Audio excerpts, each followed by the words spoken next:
Hi, I'm Vivian, and lately, life has been nothing short of a whirlwind. Honestly, I never thought I'd be sharing this, but life has a funny way of surprising you when you least expect it.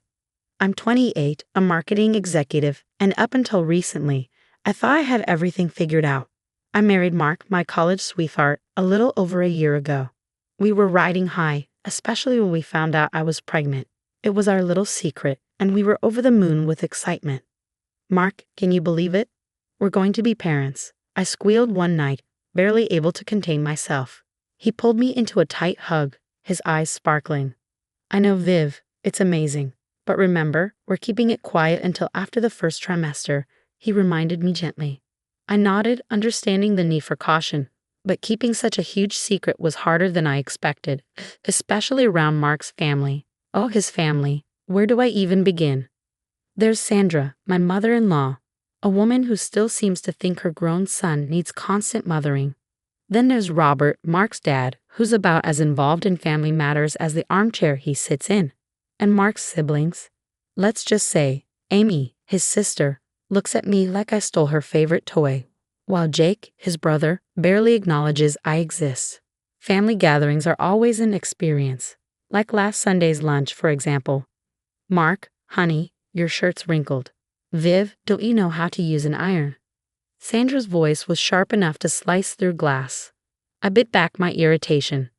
I'll make sure to double-check next time, Sandra, I replied, forcing a smile.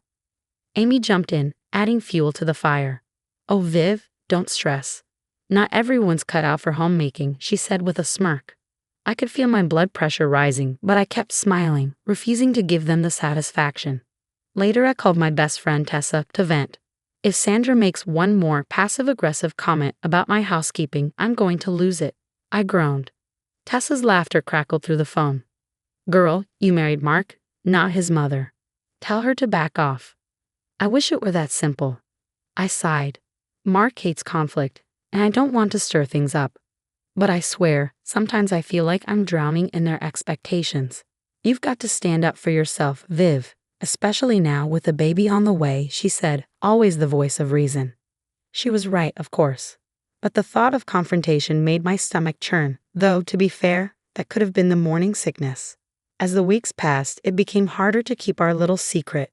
One night, while we were lying in bed, Mark turned to me, his face a mixture of excitement and nerves. Viv, I think it's time. Let's tell them about the baby at the family dinner next week, he said, his eyes searching mine. I hesitated. Part of me wanted to keep our bubble of happiness intact, away from Sandra's critical gaze and Amy's jealousy. But I knew we couldn't hide it forever. Okay, I agreed, trying to sound more confident than I felt. Let's do it. Still, I couldn't shake the feeling that this announcement would change everything. I just didn't realize how right I was, or how wrong things were about to go. The day of the family dinner arrived, and I was a bundle of nerves. I'd spent hours cooking, hoping to finally impress Sandra. But of course, that was a pipe dream. Vivian, dear, the roast is a bit dry. Did you forget to baste it? Sandra's voice dripped with false sweetness. I forced another smile. I'll keep that in mind for next time. And that dress, is it new? It's a bit tight, don't you think? She added, her gaze drifting to my waist. Before I could respond, Mark cleared his throat. Actually, Mom, we have some news. This was it. I took a deep breath, nodding at Mark for him to continue. Vivian and I were having a baby. For a moment, there was silence. Then chaos. Oh, sweetie, that's wonderful. Robert beamed, offering a rare smile. Jake mumbled a half-hearted congratulations, while Amy's face twisted into an unmistakable scowl. But Sandra, her reaction was the one that shook me. Are you sure, Mark? How do you know she's not lying? My jaw dropped. Excuse me. Sandra's eyes narrowed. It's just convenient timing, isn't it? Just as Mark's career is taking off. What are you talking about, Mom? Mark sounded genuinely confused. Amy, of course, jumped in. Remember when Viv was so insistent about birth control? Funny how that's changed. I couldn't believe what I was hearing. That was over a year ago. We decided together that we were ready for a family. I protested, feeling the weight of their judgment crushing down on me. This was supposed to be happy news. Mark's voice lacked conviction, and I could see the doubt creeping into his eyes. Sandra stood abruptly, her chair scraping against the floor. If you're really pregnant, prove it. Prove it? I echoed, my voice shaking with disbelief and anger. What, you want me to pee on a stick right here? Don't be crass, Vivian. A proper blood test would suffice. Sandra snapped. I looked at Mark, expecting him to shut this down, to defend me. Instead, he looked torn, his gaze shifting between his mother and me. Maybe it's not such a bad idea, Viv, he said softly, just to put everyone's minds at ease. My world started to spin. How could he even consider this? This is insane. I'm leaving, I said, turning to go. But Sandra blocked my path. Not so fast. If you walk out that door, we'll all know you're lying. Get out of my way, Sandra. And then it happened. So fast, yet in slow motion. Sandra's hands shot out, shoving me backward. I stumbled, arms flailing as I tried to regain my balance. But it was too late. I saw Jake lunging toward me, his fingers grazing my arm as I tumbled down the stairs. Everything went black. Tears streamed down my face as the scene replayed in my mind. Sandra's hateful expression, Amy's smug face, Mark's weakness, and Jake's failed attempt to catch me. How could this be happening? As the ambulance raced to the hospital, only one thought consumed me. Would my baby survive this betrayal? And if so, how could I ever trust my husband or his family again? The ambulance screeched to a halt, and I was rushed into the ER. Doctors and nurses swarmed around me, their voices a blur of medical jargon. All I could focus on was one terrifying question. Was my baby okay? I blinked awake to the steady beeping of monitors. A doctor stood by my bed, smiling gently. Mrs. Thompson, you're awake. Good news, your baby is safe. You're both going to be okay. Relief washed over me, followed quickly by a wave of anger as I remembered why I was there. Mark hovered nearby, pale and conflicted. Viv, I'm so sorry. I don't know what happened. What happened? I cut him off, fury bubbling to the surface. Your mother pushed me down the stairs. That's what happened. He flinched. Mom says it was an accident. She was just trying to stop you from leaving. Before I could respond, Tessa burst into the room like a whirlwind. Vivian, oh my God, are you okay? She turned to Mark, her eyes blazing. And you? How could you let this happen? It wasn't. I didn't. Save it, Tessa snapped, cutting him off. She turned back to me, her voice soft. I'm here now, Viv. Whatever you need. As Mark left to get some air, I filled Tessa in on everything. Her face grew darker with every word. We're not letting them get away with this, she said firmly. Just then, familiar voices echoed from the hallway, Sandra and Amy. Just need to convince Mark it was an accident. Vivian's always been clumsy, probably faking a whole pregnancy anyway. Tessa's eyes widened. Without a word, she pulled out her phone and started recording. As their voices faded, I felt something inside me harden. Enough was enough. Tess, I need your help. We're going to fight back. Over the next few hours, we formulated a plan. Tessa sweet-talked a nurse into giving us copies of my medical records, which clearly showed the pregnancy and injuries consistent with being pushed. We should get statements from the staff too, Tessa suggested. They can confirm your condition when you arrived. I nodded, but hesitated. What about Mark? He's been texting me, full of doubt and clearly believing his mother. Forward them to me. It's all evidence, Viv, Tessa said, her tone determined. As she worked her magic gathering intel, I made a call I never thought I'd have to make. Hello, is this the office of Claire Davidson? I need to speak with her about a domestic abuse case. Tessa returned, triumphant. Got it all, medical records, staff statements, and that lovely recorded conversation of Sandra and Amy plotting. I took a deep breath. Tess, I've made a decision. I'm leaving Mark. Her eyes softened. Are you sure?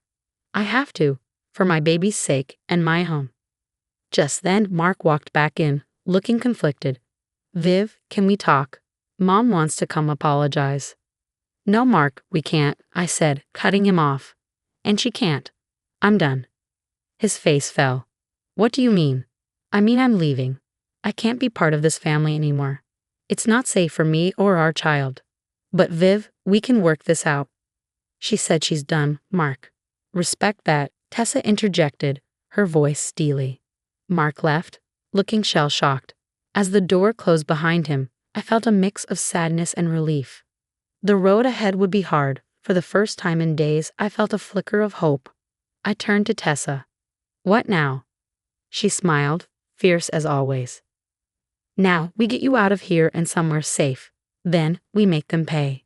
Months flew by, and there I was 7 months pregnant, waddling around Tessa's apartment. My baby bump was impossible to hide, a constant reminder of why I was fighting so hard. Ready for court today? Tessa asked as she handed me a glass of water. I nodded, nervous but determined. As ready as I'll ever be. The courtroom was packed. I spotted Mark and his family on the other side, Sandra looking smug as ever. But not for long. Our lawyer, Claire, was a force of nature. She presented the evidence methodically, my medical records, staff testimonies, and then, Your Honor, I'd like to present audio evidence of the defendants plotting to cover up their actions. The color drained from Sandra and Amy's faces as their own voices echoed through the courtroom. Mark looked like he'd been punched in the gut. Mrs. Thompson, the judge's voice rang out. You pushed your daughter-in-law down a flight of stairs, endangering both her life and that of her unborn child. How do you plead? Sandra sputtered, her composure cracking. It was an accident. I never meant. Save it for your lawyer, Mrs. Thompson. You're facing charges of assault and endangering an unborn child. During a recess, Mark approached me, looking haggard. Viv, I had no idea. I'm so sorry. Can we talk? For a moment, I felt a twinge of pity, maybe even regret. But then I remembered those days in the hospital, his doubt, his weakness. No, Mark. Your apology means nothing. You chose your mother over me and our child. There's no coming back from that. His face crumpled, but I stood firm. I had a future to protect now. Later, the judge's gavel came down like thunder. In the matter of Thompson versus Thompson, this court rules in favor of the plaintiff. Mrs. Vivian Thompson is granted a divorce, full custody of the unborn child, and a settlement of $500,000 for emotional damages and medical expenses. I let out a breath I didn't realize I'd been holding. It was over. We had won. 2 years later, I'm blowing up balloons for my daughter Zoe's 2nd birthday. My little warrior, born against all odds, now toddles around, babbling happily. Tessa walks in, arms full of presents. Where's the birthday girl? Auntie Tessa's got goodies. I smile as I watch Zoe squeal with delight, and I can't help but reflect on how much has changed. I'm running my own marketing firm now, turning my pain into purpose by helping other survivors tell their stories.